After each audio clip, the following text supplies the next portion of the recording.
Hello everyone, আজকে আমরা চলে গেছিলাম Kolkata 11th international children film festival, যেটা চলছে নন্দনে।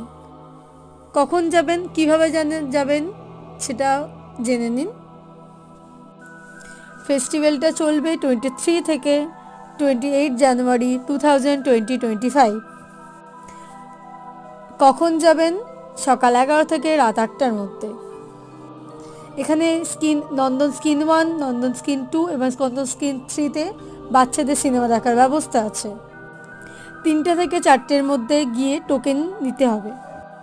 তাহলে দেরি কেন, সবাই ঝটপট চলে যান 23 থেকে 28 জানুয়ারি। এরম নতুন নতুন অনেক ভিডিও পেতে আমার চ্যানেলটা সাবস্ক্রাইব করবেন, পাশে থাকা বেল আইকনটি ক্লিক করবেন। Tata, bye bye.